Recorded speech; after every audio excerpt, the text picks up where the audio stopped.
Jon McBride has been in the drone industry for over 2 decades, initially starting with radio-controlled airplanes and helicopters as a child. He adapted his interest to creating UAS solutions based on the current availability to meet the growing needs for drones. Jon has been a business owner and the co-founder of Rocky Mountain Unmanned Systems, a premier enterprise reseller for the industry. There, he demonstrated true value in providing drones to save money, time, and lives for many of the customers he served. In 2022, Jon was appointed vice president of Autel Robotics, where he played a key role in developing a training and certification program for Autel products. He currently holds the position of chairman for the droning company. Jon has also served 5 years in the United States Marine Corps as an electronic technician and marksmanship instructor. So the first thing I want to say, Jon, is thank you very much for your service. And without any further ado, Jon, please take it away. Oh, you guys just give me way too much credit for what I've been doing. No, I'm very happy to be here. And again, thank you, Adrian, for throwing the name out there to help out with the event that you've got coming up. And I'm very excited about that. But no, it's been a very fun ride in the drone industry, watching what has happened, changes that have gone on over the last 23 years now that I've been doing this. And some people generally ask, how did you get into drones? As mentioned, Jon, you had said I was in the Marine Corps as an electronics tech, but I worked on weather equipment. But that gave me some pretty good confidence on reading schematics and understanding electronics. And, of course, my love and passion for radio control. Well, that's pretty much what this is. It's radio controlled systems that we're flying around. And they've certainly become a little bit more advanced than what they were 20 years ago when I was building them in my basement and creating them out of nothing. But as time has gone on, advancement in brushless motors, lithium batteries, all of those things have really seen the growth of the industry and seeing people use these on a daily basis. So always been super excited to see those changes and kind of what happens, as it has been growing. We wouldn't be talking about drone delivery without, some of these smart engineers out there doing the things that they do. And as well, companies like my former company, AUVSI, that was able to put, equipment out in front of people to help them. So it has been a pleasure to be part of that. And again, see that happen in development over time. My current position is the droning company. Again, people have asked, well, it kind of jumped around a little bit. And I was with Autel Robotics. I did create the training center. I thought at one point or another, I'd be a lot more valuable, I think, to the industry if I didn't really work for one single company. I could kind of help grow it, give my opinion, and not be kind of locked into a specific thing. And the droning company is definitely going to give me this opportunity to try to help a little bit more, give some value to those that ask questions outside of at the time Autel or being a dealer. It also helped with Autel's time. It helped with understanding the manufacturing, why it's complicated to produce and make things here in the United States, what challenges we are truly going to have with the American manufacturers, sourcing, engineers, locations to produce. I mean, China does it really well. That's what they're really good at doing. And it's going to be some big challenges there too. So we had done a series of articles kind of related to that with the droning company. And when I was asked to take this position of chairman, Stuart Smith, and didn't have to beg me very hard. I was happy to try to step in and give some guidance and maybe some initial conversation before actually accepting the position. I wanted to make sure that the group of people I was going to be working with, as well as they had, confidence in what I was capable of doing to try to lead the company into new initiatives and new changes that were going to happen.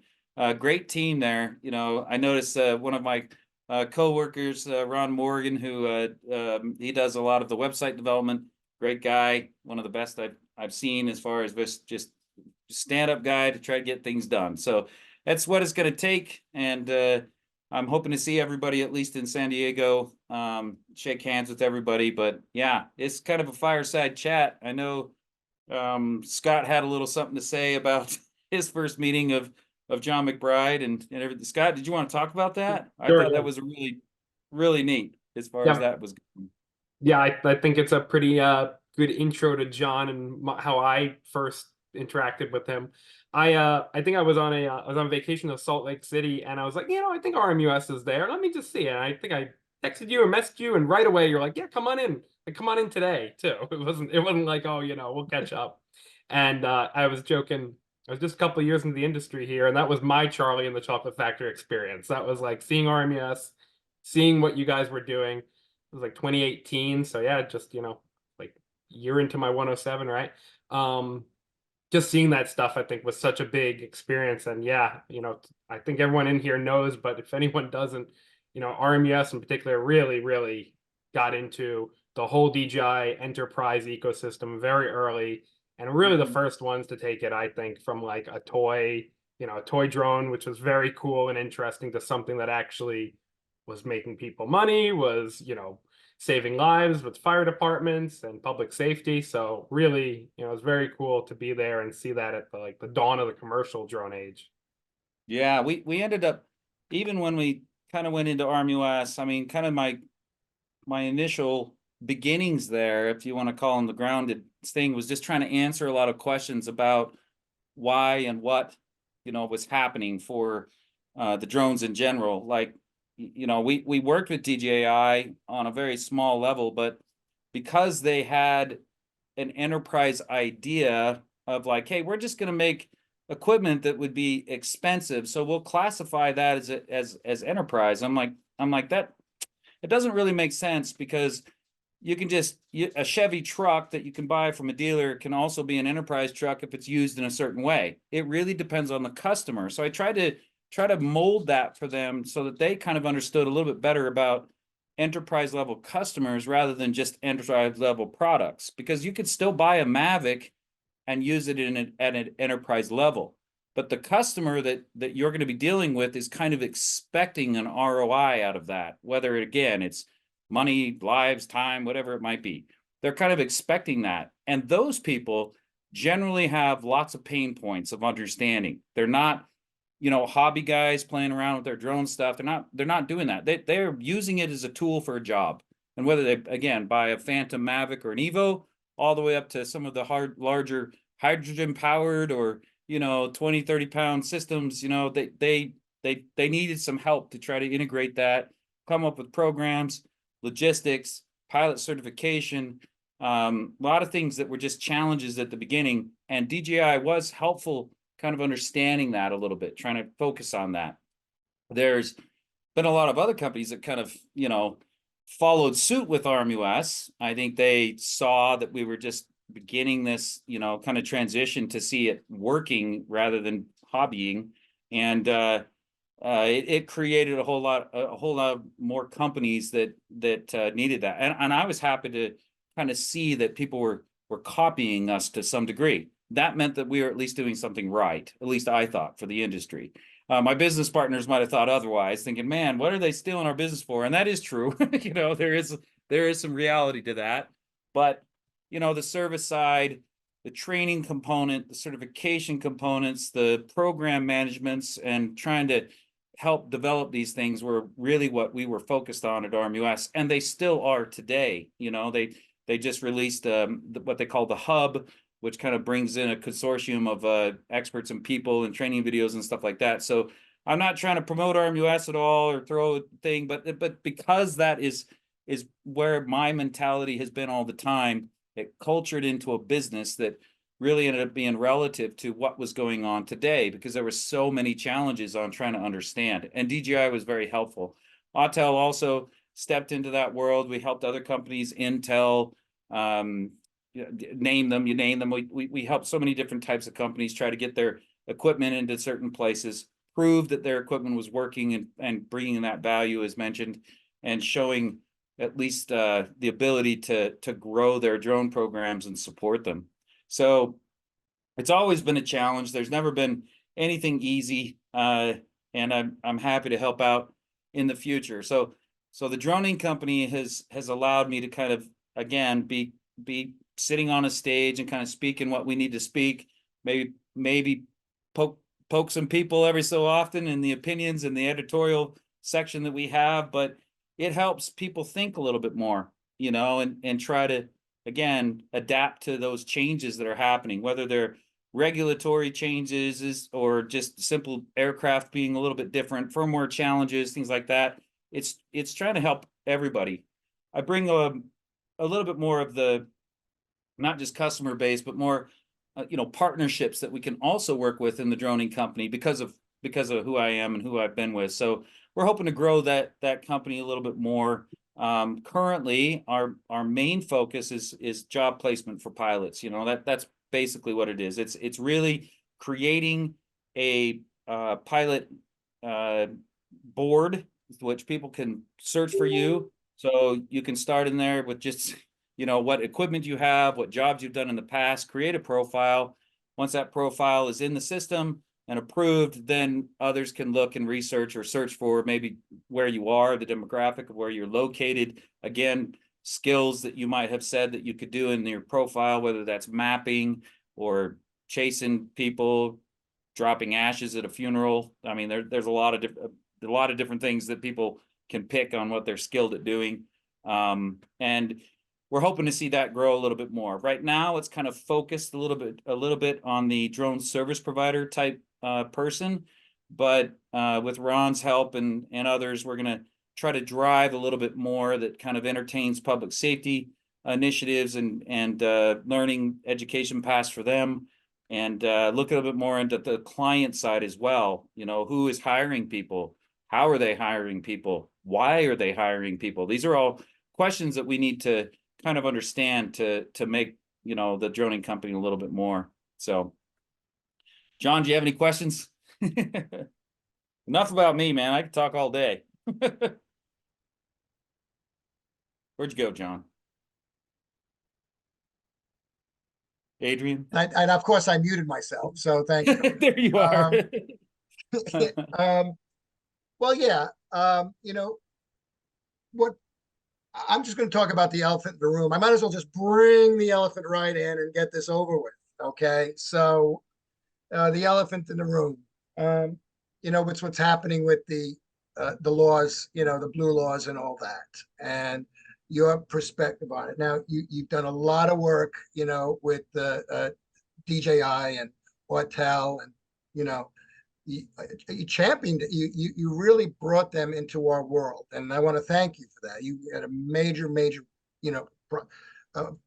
your personality, everything that you brought to the table worked, I think, in my opinion. But now we've got some issues, right? And in Washington, and AUVSI is, what I understand, is going to come out with their stance, their official stance. Although there is some standing in the small print on their website, but coming out and really making an official statement. They said they would do that either before AUVSI or at AUVSI. But yeah, your opinion and how and the way you see it, and just your thoughts on that, please. Well, sure. So, the one thing is you want to see drone technology used by everybody. I mean, everybody should try to understand the drone technology. And for some of us, we actually know that the majority of what goes on with drone tech is a little inflated by the general public. And when that happens, then we have a lot of misunderstandings of exactly what drones do. So when 10 years ago, I could bring a drone to the park and I would have no problem with people coming up and asking me questions, super inquisitive kids, children, parents, people, man, what is that thing? Could you show me what it is, what it's doing? Why, blah, blah, blah. And now, with all of the public perception of drones looking at my daughter in the backyard, or somebody flying in places they're not supposed to fly, or do you have your certificate to fly here? Cops, all of a sudden it becomes kind of kind of a touchy situation to where if I show up in the public now, people are asking questions, oh, are you supposed to be here? Why are you here? What are you doing here? And that's kind of where it's kind of gone with this regulation is that as we take the technology and kind of pick it apart a little bit with people, it's really hard to be on the side of like, no, they just don't do that. Like they don't do what you're reading in the mainstream media. That's not what they do. But that's hard if lawmakers then get things, or that's hard if some of the organizations that we work with start to kind of buy into that, and then you're all of a sudden taking sides, and for the people at the park that really want to see the drone and ask questions versus the people at the park that are like, no, screw that, don't even fly it near me, I don't even want, blah, blah, blah, you'll be looking at me and everything. It becomes very complicated. And that, again, this is kind of just the pathway of how disruptive technology gets into what we're doing. However, let's focus a little bit more on DJI themselves, because now we're talking about FCC getting involved. We're not talking about the FAA. They could care less what the hell flies in their airspace as long as you're doing it right, and not breaking any of their rules. But now the FCC is getting involved, and that means transmission of things. What this could possibly be is that you can't operate a DJI drone anywhere in the United States if the FCC gets involved. So that's really bad for the industry as a whole. That's not just because of the companies that are trying to compete against them, maybe lobbying and all this other junk. It's literally bad, bad business. And it doesn't give us in the United States a very good look and perspective to the rest of the world that we're willing to ban one manufacturer because only that one manufacturer is transmitting or believed to be transmitting things off to nowhere land.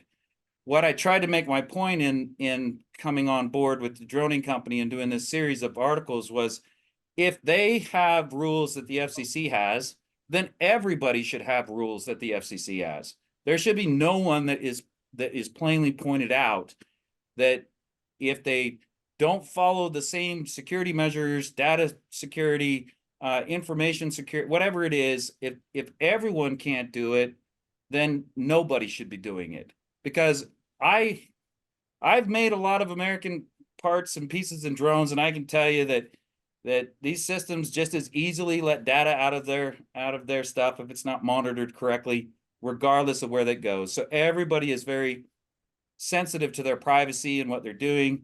That should be no different between DJI or Skydio or Autel or Inspired Flight, or anybody should be following the same standard.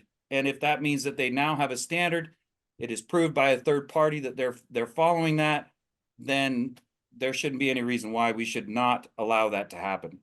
Now, if you are in the business side of things and you're just losing money because DJI just keeps killing it with great product, well, that's a different argument. That's not the same argument, and that's where I'm hoping that AUVSI doesn't take sides on something like that. So that's my biggest concern, is if FCC gets involved, it could be bad for every level, not just enterprise and government type stuff. Hopefully that answered your question a little bit, John. I think we're all learning and answering as this goes along. I think we're all learning, and we're in the middle of it. And it was a good introduction to the answer. And we need to work on this.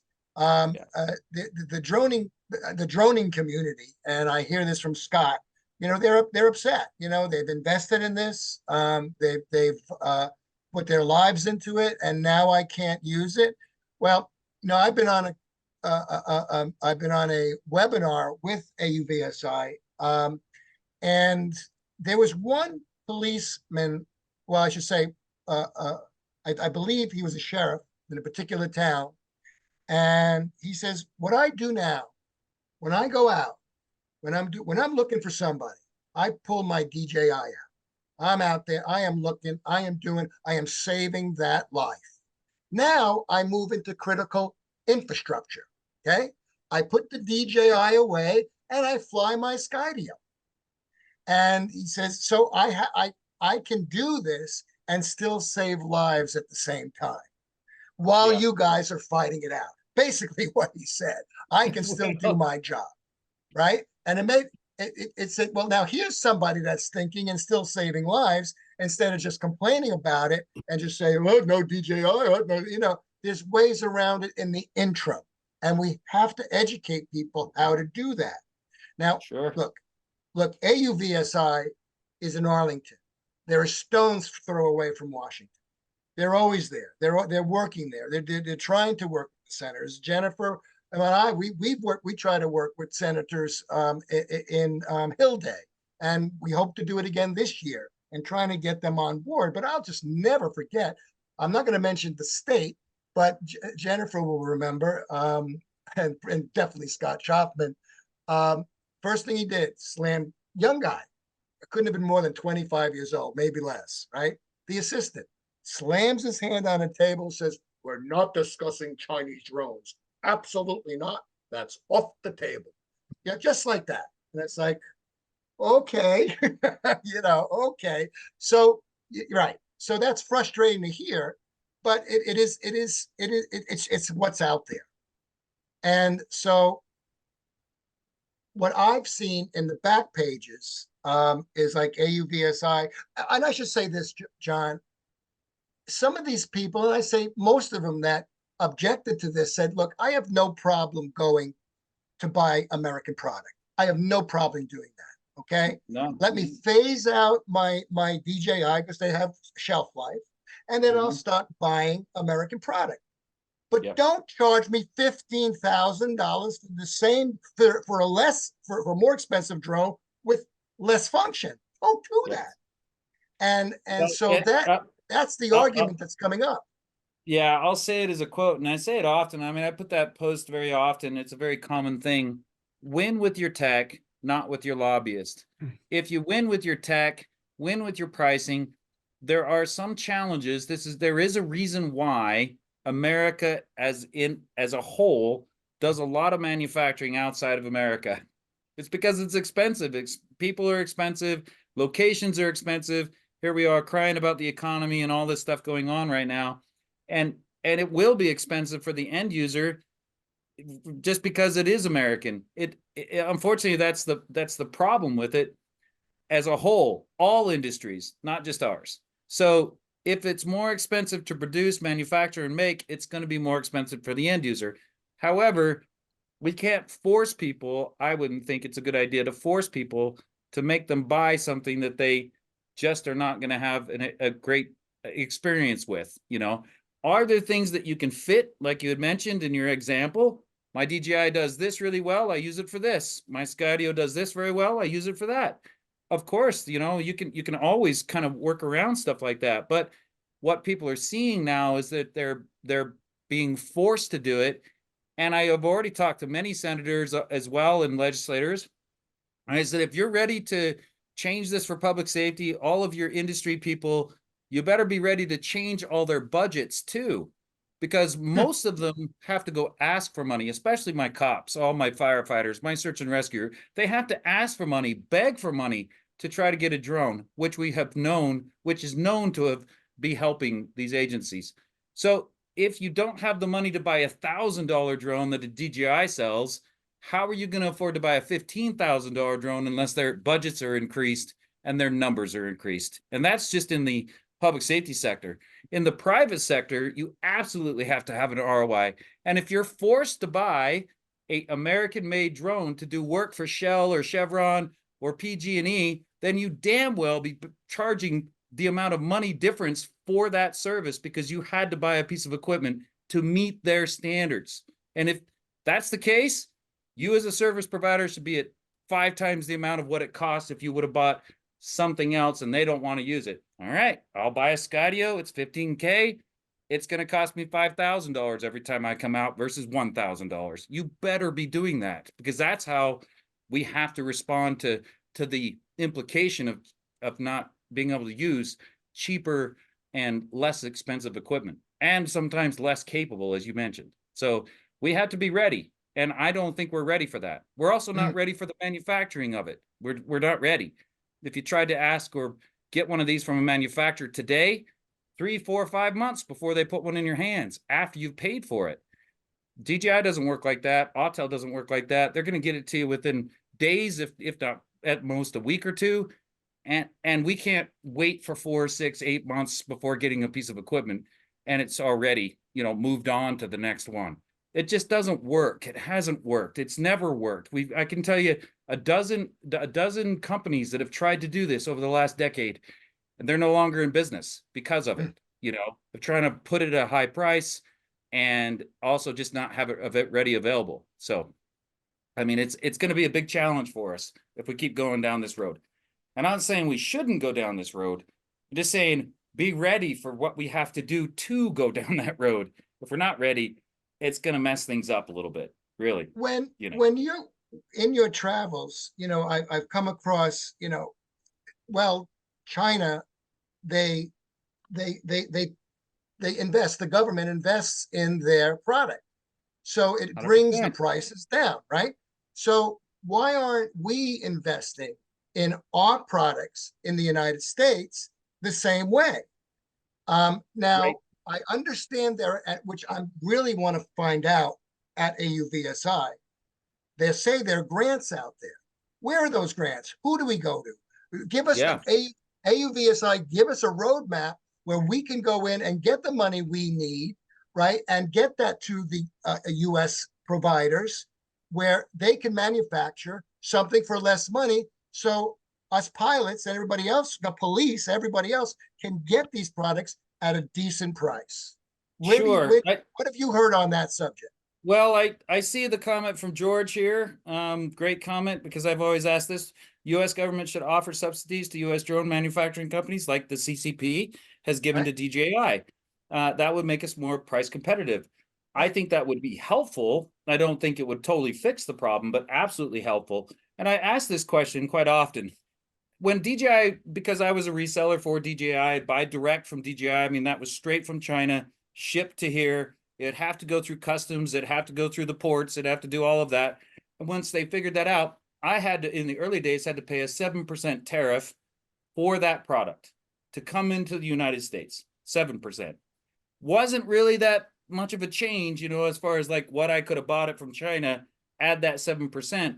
But you, as the end user, had to pay that difference, not me. I would just add it to my price. So if you bought it in China, it was $1,000. Add that 7% plus tax, it was $1,100. So now you're at a 25% tariff for any DJI product coming into the United States, and Autel and some other manufacturers too. You have to pay that extra 25%. Well, who gets the 25%? Right, George? If the government is receiving it to punish you as the end user for buying something outside of the United States, well, who gets it? Like, who takes the 25% that you have to pay a difference for? Where does that money go? Does it go into development, subsidies, helping these companies grow? Does it go into grants? Does it do anything like that? Because we are entirely a capitalistic country. We are watching big companies like, and I hate just picking on them, but Skydio, they have to go to investors, Brink to investors, others, us to investors. We don't have any type of government subsidies helping. Now, a government contract to manufacture is different than subsidies. So if Skydio wins an award from the Army, which they did, to produce and make drones, that means that they have a customer client kind of a thing. They did a sale, but that doesn't help them with their development of the original product that they sold, right? That's totally different. It's like I just sold this to some agency for $20,000 to $2 million or whatever like that. But it's not helping develop the thing, because once we get to that, again, critical point of understanding that these companies will need some funding and some money, and if it's only investor money, I mean, somebody's going to want their money back. And I hope Skydio can pull it off with their valuation. I hope that other American companies that have taken money from investors are able to give that back to them, grow it bigger. I mean, we're hoping, but it is a very fickle industry, very fickle. And loyalty is usually to the dollar, not to the manufacturer. That's how it's been for a long time. Aaron Pierce, one of our chapter presidents, I think you know him. pretty well. Yeah. And he mentioned something on one of our webinars, and he thought that the venture capitalists, forget it. They want to have their money back within a year, 2 years. They just want their money. They want to put in, they want to get out. That's not the investor in this drone industry. The investor is the smaller guy that's willing to invest in our future. Now, how, if that is the case, and that is the true story, right? That people will wait longer with their money. How do we incentivize them? I said that wrong, but you know what I'm talking about. How do we get them to do that? How do we make this drone industry so, like, wait for your money and it will be there kind of thing? What do we need to do to get this type of investor in? It's a complicated question, John, but a good one. The hardest part is that most of the investors that are small have no idea what these drones do. I mean, I've made this argument with other CEOs of other companies and said the only reason anyone's even interested in putting money into you is because they want money back. There's no other interest. Do you think they care about the public safety guy that lost his DJI drone because they have to buy this investment where you invested your money?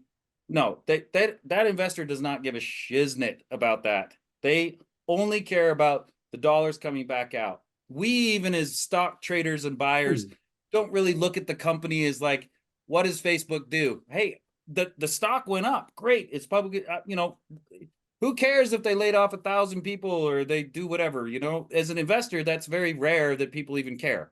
Like, they don't. So bring it into our small little industry, that kind of mentality, and we start making some big mistakes, because I put in $1 million into your company 2 years ago and I'm not seeing any return. What's going on?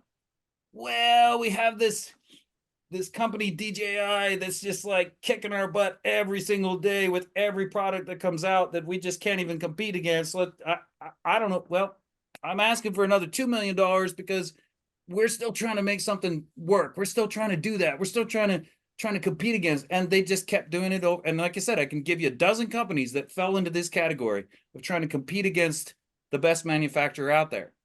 And because the investor people are not seeing a return maybe as fast as they'd like, or seeing development on what the dollars are coming back, they now are getting to the, let's just call lobbyists and pay them. Let's call, the governors. Let's call salespeople or the end user, warn them, tell them, oh, you know what, you're buying something that's not going to be good for you, but we have a solution for you. That's just shady U.S. stuff. That's shady to me. It doesn't make it play a fair market. It doesn't help the end user at all. I think that's hard. So I kind of touching around with your question, but how do we get people to put more money into it? Well, you got to win with your tech. Keep putting your money in your tech. Marketing only goes so far, but if you got good technology and bring it out there and show it, my hell, that's what wins. And pricing, of course, is going to win also. But availability, pricing, and quality. Those are my 3 things I talked about in my webinar with Chris Vrabel recently. So you got to meet all 3: good quality product, good pricing, and availability. That's what matters to a lot of consumers. And going back to George Davis and what I was saying, I think the only way we can achieve that, and this is my opinion, is have the government help these companies out. I don't see where that money's going to come from, where there's not going to be that investor going, I want my money. It's where, and that 25%, John, that you're talking 25%. I mean, right? even that 25%, 25%, they're still the most competitive pricing. Wouldn't that be great if that 25% went to the U.S. manufacturers? Boom, Here you go. Yes. Yeah, just consider this. We sell a dragon, Autel sells a dragonfish for $124,000. 124. We've sold almost 50 of them, maybe 55 of them here in the United States. Do the math real quick, minus your 25%, that's a ton of money that went to where? And that's just one product. That isn't the millions of dollars we've sold in DJI over the years. The hundreds of millions we've sold in the United States, here. Jennifer, take note of that. because this is something I want to really, when we're on Hill Day, I really want to hit this question. Where is that money going to?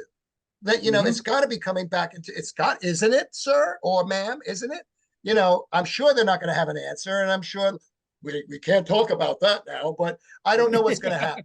But I think that we have to press the point. Go ahead, Jen. I think what I wanted to do, one, is that it's all about contextual intelligence. We did meet on Hill Day a gentleman that was in the force, and I think part of our job, and I love all the people that are on this call, is that right now we're educators. And even though marketing isn't the silver bullet, telling stories about the tech and the impact, we need people to tell those stories. And it can't live in a marketing department. It has to be us being evangelists and educating people. And the one 100%. Thing I had my hand raised a couple weeks ago, or a couple months ago, we had Joby, and I think what's so exciting about the pilots that can do the drones is that for people that are pilots that can no longer fly because of aging out, there's this wonderful, like, for me, what can we control? We can control jobs and job growth, and small companies, God love us that we're still fighting the fight and trying to stay in business, but jobs are created by us. And so I'd love you to talk about how companies that are here can post jobs, and then how we, as a chapter of maybe, I think John and I did market research with Jennifer Burns in the area. There's over 300 manufacturers in our Empire State region. How can we galvanize, Jon McBride? How can we galvanize? Great question. I think at the beginning, drone technology was only understood by a handful of people. If you were making it yourself, like me back in the days, trying to source parts and pieces from everywhere, I had to buy my own motors, airframes, flight controllers, remote systems. That was a very complicated thing to understand. Well, most of the time when you went to go train a pilot on my brand new whatever I just built them, I had to work with them quite extensively to make sure they operated my machine correctly. That changed quite a bit, but there was still some very specialized equipment out there, like the Helios, for an example. Helios, made by Flyability, inspection drone, the first ones that were first coming out, very expensive.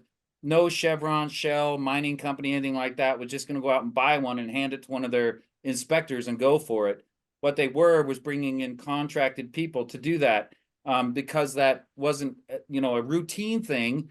That was number one. Like, we could look at LiDAR scanning, that isn't something that some companies do every single day, all day. But they would bring in an expert. They would hire somebody, a contractor, again, to do that work. Well, as even public safety would do this, search and rescue groups and others, they would sometimes bring some people in to help do some of the work, because they just weren't quite developed in the equipment to be easy to use. It was expensive, and it took some practice and know-how to make sure you were operating without losing or causing an issue. As time went on, equipment's gotten a lot simpler to use. It's become a little bit more easier for the end user. There's systems there now people have gotten a little bit more time on it. Even a guy with 2 or 3 years of experience is almost like having 30 years of experience, because it's become a little bit more easier to get into, and you become an expert very soon, if you so to speak. Now, there's still some very complicated jobs and complicated equipment, and at the end of the day, it's not just about the flying, it's about what you're delivering at the end of the day. And the deliverable for some people is very misunderstood. And that's where I think we need the most help, Jennifer, is understanding the deliverables, not the piloting. Because I can pilot like an expert, but if I can't produce something out of that flight to hand over somebody to make decisions, whether it's, again, just some of the industry, how to do a manhunt. If I can't put the drone in the right position and try to create the deliverable to find the bad guy in the back, that is a really big problem. If I can fly the drone meticulously over a thing, but I can't produce a map that is actually outputted very well for people to make a decision, what the heck am I doing? So this is the most important part. Where is the deliverable? And there is some people that have come into flying the drones, contracting, just bought a Mavic. I can do this. I can, a service provider, and they find out that those deliverables are way more complex than what they thought of just buying the drone once a customer starts asking for it. So we have to concentrate a little bit more on what deliverables and work backwards, because that I think is what we're kind of missing. We have a lot of pilots that can fly stuff. They have a lot of drones that can do stuff, but some of the drones that they choose can only do these deliverables. That's just the way that they're the nature of the equipment. It has nothing to do with the piloting skill. Also, the software that's required to do these deliverables are also just important. So I think it's hard to have somebody say, because I did a lot of thermal stuff, right? Tons of thermal stuff. And a lot of people are like, hey, I bought a thermal drone and I'm thinking about going out and doing roof inspections. You bought a thermal drone for $9,000 and you're thinking about going out and doing roof inspections. I was like, oh my goodness. Do you know what the roof inspection deliverable is supposed to be? Do you have any idea on how you're supposed to acquire that information? Do you know what to produce so that people can make a decision? Do you have the experience behind that? I really try to close that gap of like, don't even think about it until you know exactly what people want. Don't even think about it. Of wasting, I wouldn't call it wasting your money, but if you bought the drone, don't go out and market yourself that you're ready to do roof inspections with only owning it for a week, you know? I mean, my goodness, I'm like, oh, what other industries actually do that? No industries do that, but there's been that. Another one that's a challenge is how much do things cost? Like if I hire a drone pilot to do something, there's no standard in that. There's, you know, one guy will quote you $5,000 and that guy quote you $50 for the same job.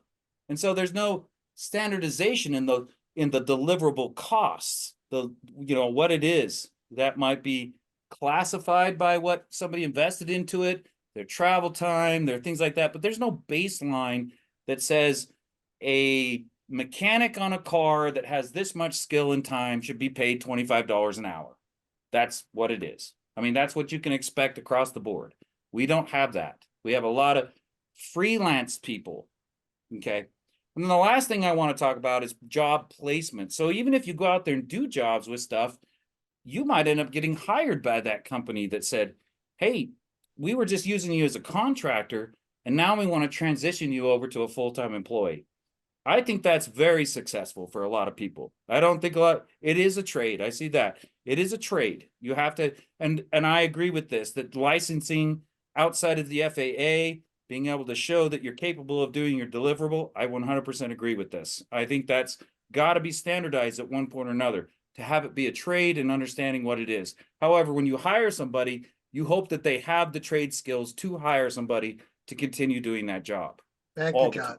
Thank you, John. So just moving on here, we got a couple of things. We want to open it up to the floor. And before we open it up to the floor, I just want to talk about one more thing, and then we'll get to these, get to Kevin, we'll get to you, we'll get to the others. But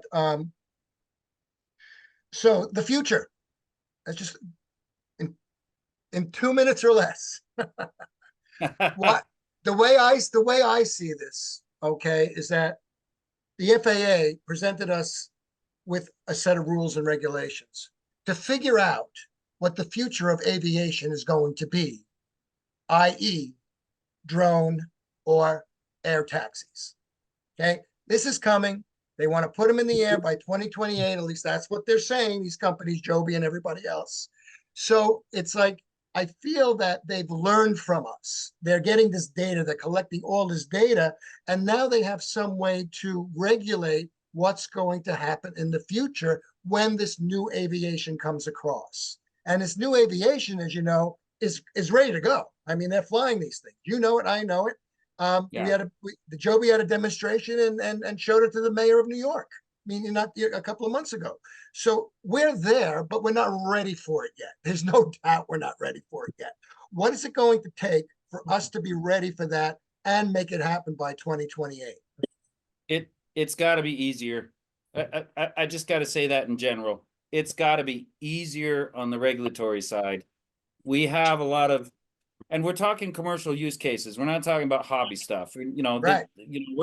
We're gonna have people that screw things up all the time. I use other industries as an analogy, but in the automotive industry, we don't complain every time the 16-year-old is a dummy and smacks into the into the bridge and causes a problem. We don't go all up in arms because some 16-year-old decided to do something stupid with their car. We don't freak out. We don't ban all vehicles all of a sudden because of it.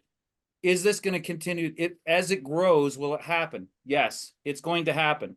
It will get to the point where we have to be negligible to the accidents and the possible issues that are going to happen in the future. And I hate saying that, but we try to promote safety on the top level, but even Boeing has doors flying off their airplanes, you know? So we have to get to a point to be semi-negligible to the things and actions of other people, however, still trying to grow commercial and uses and everything else on this other side. And we get so focused on what people are going to do bad with drones versus what people are doing good with drones. We're so focused on this. We have to make it easier for these people that are going out there and doing it every day and make that ticket be much simpler for them to continue doing their business, doing their trade, doing their find the man, lost in the woods. We have to make it easier for them.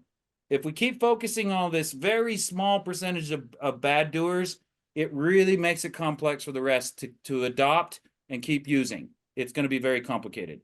What my proposal is to the FAA has always been, you need to highly separate manned aircraft from drone aircraft. There's a major difference there. The way we fly, what we do, how we operate them, why we operate them is way different than manned. So you can't even have regulation that kind of crosses over, like type certification. Whose idea was that? Like, sure, if you're going to put a man into it, that's a little bit different. But because it's a little bit bigger, it's going to have, its own challenges. It's going to be tough. So I see the future needing to simplify some of those regulatory things, and additionally, making sure that we are capable of kind of knowing that this other noisy stuff is going to happen. It's going to happen. And as it grows, it will continue to happen. But we got to be, unfortunately, you got to let that stuff go to see the tens of thousands of flights that are happening today versus the one that did something bad. Thank you, John. That was very well put. I'm going to move this on to open it up to questions. I'm going to start with Kevin Coughlin, and he wants to shift gears a little bit here. He says, how do the market your services as an expert versus a novice who just bought a drone and is lowballing the market? Great question, Kevin. What is the difference between me and some guy that just bought a drone at Walmart yesterday? Like, what is the difference? How do I show that? That guy, I have my 107. That guy got his 107. Where do I highlight that I have 20-something years of experience? I've operated a bunch. I know workflows. I've got programs. I got all this stuff. How? And it's a great question. One that is completely unanswered at this time. The only way that you can vet those kinds of things is within the droning company. And I'm just using that as an example because creating a profile there shows a lot of the equipment and things that you're capable of doing.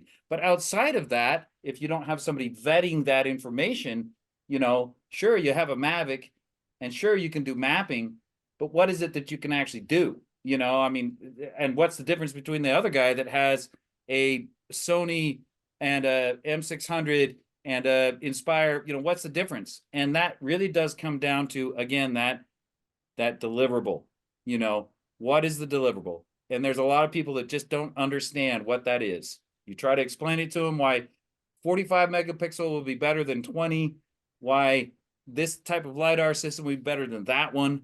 But it's really hard to market that when people really don't understand like what it is that they're getting. So I don't care about your 107 if you come to my Dragonfish class. I could care less if you have that thing or not. It's more important that I show you how to function that equipment, that aircraft, what to look for in the airspace, how to be safe with it, than it is to say, hey, I passed the test. I want to see the skills, and I have failed people. But to market that, we got to get a standardization for that a little bit better, I think. I think that's a great question and something we need to answer as an industry, not just John. Great question. So thank you, John, and thank you, Kevin. I want to open this to the floor. Anybody out there just want to raise their hand and get on and speak to Jon directly? If you guys, we have Stuart Smith, can you unmute yourself there? And go right ahead. Welcome. Yeah, everyone here. So Jon and I run the droning company. We actually put together a team. This is going back to the DJI question. We put together a team of about 6 or 7 people, Jon. Chris Fink, Greg from the Pilot Institute, Vic Moss, Chris Ravel, people that know what they're talking about in the drone industry to address this problem. And I mean, there's DJI and AUVSI being the main culprits of this, trying to stop this DJI drones without a shred of proof. And we brought out 6 articles that everyone addresses this, and everyone agrees on the same point. But one of the things that Jon brought up as well is this 25% tariff. The Chinese government helps the Chinese manufacturers. Where does that 20? And it's the first. I wrote the first article. And I said, where does that 25% go? It should be going into a fund which is accessible on results-driven American companies that want to improve their tech so they can compete and stop trying to just knock someone out of the park because they make better equipment and more reliable. Yeah, thank you. Yeah, it has to be done. I don't see any other way, taking this money and giving it back to the industry. Is there anybody else that wants to ask? Just raise their hand or just jump in. Did Kevin Ken? get to ask his question? Yes. I'm just Yes. looking back. Yeah, I looking back did, at some of the and other thank you. questions here. Thank you very much, Jon, for answering it. And thank you for your time this evening. We really do appreciate it here in New York State. Just a Yeah. little bit about me, full transparency. I do know Scott and I do know John Coe up there, both members of the Civil Air Patrol Squadron. I'm a manned pilot for over 15 years. I was flying around in manned aircraft, hated drones, hated you people 15 years ago. But like everything else in life, you adapt or become a dinosaur, and I absolutely love it. I've been doing it for more than 10 years now.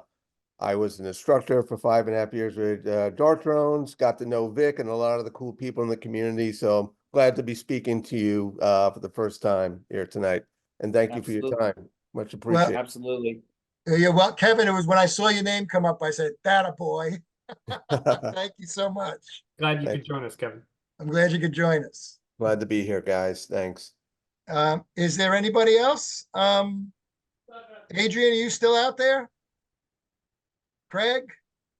What's this? How do we get Yeah. the opportunity? Still here, and I want to I thank love Jon that. for all this insight. Can you guys hear me? Yeah, go ahead. Yeah. Okay. Hear you. I just want to maybe interject on the public perception with AUVSI, and there's been a really bashing AUVSI and thinking that we are the driving force behind the China ban. That couldn't be further from the truth. Right. AUVSI is an organization for over 52 years, has done everything in its power to further and grow this industry. Congress is responsible for introducing these rules. AUVSI, as a nonprofit organization, is trying to get some level-headed folks at that discussion or have a seat at that table, if you will. So I don't really understand where this new front of people, thinking that AUVSI is behind this China ban. I really implore you to look a little deeper onto the track record and the history of AUVSI. A lot of us wouldn't be flying drones today if it wasn't for AUVSI. We were the proponents for creating the Remote Pilot Council, which essentially gave us a Part 107. Before that, you had to be a manned certificated aviator to get your Part 333 exemption. And we're also working right now to create a new category called Part 108, which will differentiate your business from a lot of these, recreational / newer drone pilots out there. So I'm going to push back on, I know a lot of folks out there think that AUVSI is behind this or that we're receiving funding from Skydio, Brink, and the other culprits, yes, they are definitely organizational members. We also have members like, Northrop Grumman and Lockheed Martin, and a lot of defense companies, but we're pushing back, and it's for the interest of the Part 107, or even for the recreational pilots, even though we are a trade organization. So I'll get off my soapbox here, but I really hope people will understand that AUVSI is not out here trying to take your drone. We're trying to be the level-headed minds at that table, educating our legislators on why this is a bad idea. I wouldn't say, Well put, that, Adrian. Thank you. I wouldn't say that banning DJI from exhibiting at AUVSI shows is pushing back against it. That's a great point. That wasn't AUVSI's decision. That was the Department of Justice. Yes, the Consumer Electronics Show, and we had to fall in line there. But you're absolutely right. I was upset that decision was made, but that was from the higher ups at the Department of Justice, and we couldn't fight that battle. Yeah. Well, there is that sensitive thing of being able to have to do what the government says versus being able to do what you want to say, and I hate to say that people are so worried about the CCP right now and DJI and sometimes we'd make decisions that are no different than what they do. I swear to God, I kind of have a hard time balancing the two of just like, hey, we're just gonna make a decision to know and support that, and you're not, again, allowing certain capabilities and free market thinking, and developing and creating and doing, to push that. But anyway, yeah, I agree, Adrian. I think that's kind of some way to try to make sure that if the public perception is seeing that, hey, we had to do it because of the DOJ or whatever, that should probably be explained a little bit better on our hands were tied, but I don't think that's been really discussed on that level, Can somebody to the general public. Can somebody explain it here now? I don't know. I do want to ask, CJ asks a very empowering question. CJ, Christopher, I want to know if you want to ask it. Go ahead, Chris. Unless he's having dinner. It's okay. One of the things that he wrote in the chat is, an empowering, how do we work to deliver a positive message to the average citizen? And then I would like to say, what role do we have for the next job market for young career, how do we kind of get the supply chain of innovators innovating? So if you can answer Christopher's question on the positive message to average citizens and then work towards the next job, please, that'd be great. Sorry, I was switching headphones when you did that. Yeah, I'd like it. You want to ask it in your voice, Chris? Sorry. Go ahead, Chris. Well, sure. On top of that, a lot of this is public opinion and fear sells. So whenever we're watching mainstream media about drones, they're always talking about wartime, how they're using the drones, what they're doing bad. We're not getting the positive story out. That's it. And that damage is being done, and it would solve all of our problems if the congressmen are not listening to the average folk, getting scared by mainstream media and all these people scaring everybody. So that is the problem, and that was what exactly I was going to answer. We don't show up in mainstream media as doing amazing things. We don't show up. We show up, here's the world watching what drones do, and most of it, again, as you said, Chris, gets reported of crappy things that happen. This small little group of us drone dorks that hang out with each other, and it's a very small one, we talk about what the good things are. We publish articles about what's going on. We know how to talk. We do this, but the world doesn't see this. That is the problem. And so I wanted to drive a little bit more initiative on that. I mean, for those that have shown up on CNN or MSN, they're usually talking about the bad things. They're usually talking about bad China. They're usually talking about bad drone usage. They're usually talking about never do we highlight that there was somebody that was rescued by a DJI drone, that somebody was helped out doing an investigation with a DJI drone, or that these people were doing specific things to do that. We just don't show up in the mainstream media like that. And we should start to drive that a little bit more to get the awareness to the 300 million people that watch TV, you know, and we're just not in there. Like I said, we see all that here in a very small lens, but the world doesn't see what we do. And I can tell you that it's highly promoted all over the world. You know, there's other places. American media does drive a lot of what people see in the world. And so when I go to other countries and I'm in other places, they really kind of have that same perception sometimes. So we have to start focusing a little bit broader, bigger, you know, stuff. And it's hard to challenge, you know, the mainstream media, the big companies that are showing only the bad. But you nailed it. We're just not in it. You're we right. just don't And show up. I don't know if anybody from Long Island or New York seen the Newsday just recently.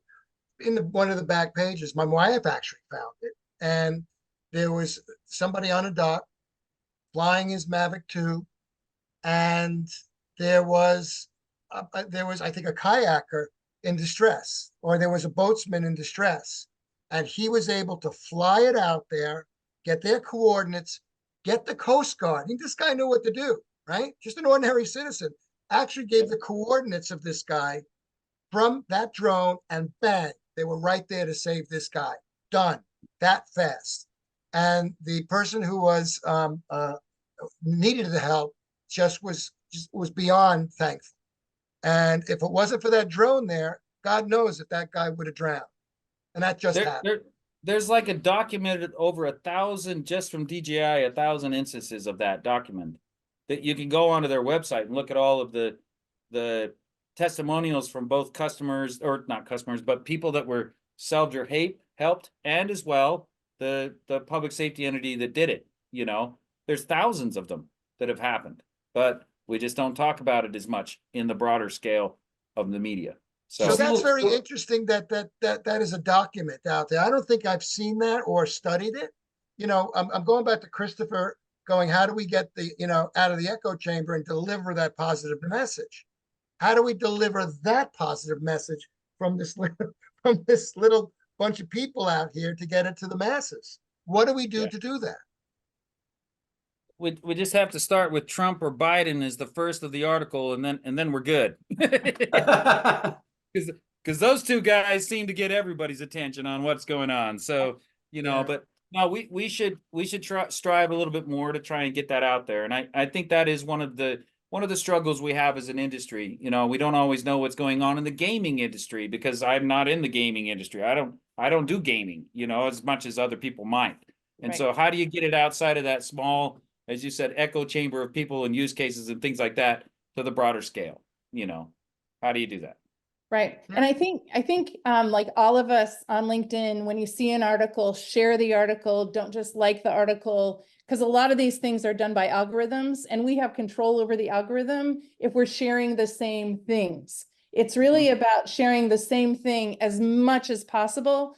You know, in terms of speaking points, I think both you and Stuart are just inspiring in terms of pivoting your career and creating value as you see kind of the next wave. I know that it's too late to introduce a new theme, but I just hope that both of you have an opportunity to speak in colleges and really, I think being present to a market and being an expert in a field that's only 7 years old, as you were saying, I think is so remarkable. And both of you are incredible spokespeople in your story. I kind of, when I sold this story to my team, I'm like, they should make a movie about you being kind of the maverick of the drones. And so I would love it another time for us to talk a little bit about your journey and some of your pivots, because those, I might not need some more, I might need a couple shots, but.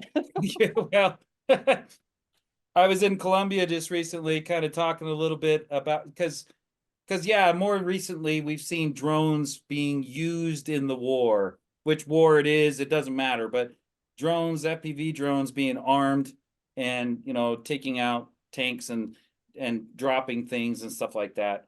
We're seeing a lot more of that. And that's what's showing up in the mainstream media. So what does that do? It scares people. It scares people that somebody could do that over here and nefarious things. So that's really kind of a history of things that I have built in the past, Jennifer, that probably is lucky there was no YouTube back in the day. I'm just saying. Yeah. Me and my brother, also a Marine, we built some pretty fun stuff back in the day. So That's great. Well, I- are there any more questions out there? Hi, John. Hello, Jonathan. I see you there. Sorry, I'm Uh, late. Jonathan Atkin, one of our favorites. He's out there. He's done his seminar on his ship shooting out there and the beautiful work he's done in New York Harbor. Thank you for that input at that time. That was great, Jonathan, and you're always welcome here. Hey, George, I see you have your hand up. What do you got? I guess I'll make a comment. Drones are a tool and they're also a weapon, and it's whose hands you put it in. And the same perception of is it a a tool of war, or how many lives have been saved with that same platform? So I'm in the geospatial side of things. I do maps and aerial photography and LiDAR and all the things that John talked about. And yeah, the deliverable is a big piece of it. The situational awareness that you get from a drone when you're serving a warrant on an armed felon, or you're putting it on the roof of a building with that roof is going to collapse and firefighters below are going to be in danger. That's what drones do that you can't do without them. And they're an unbelievable tool. The other comment I would have is that other countries in the world don't have the regulations that we have and are doing tremendous things with drones, like delivering medical goods to places out in the middle of the jungle.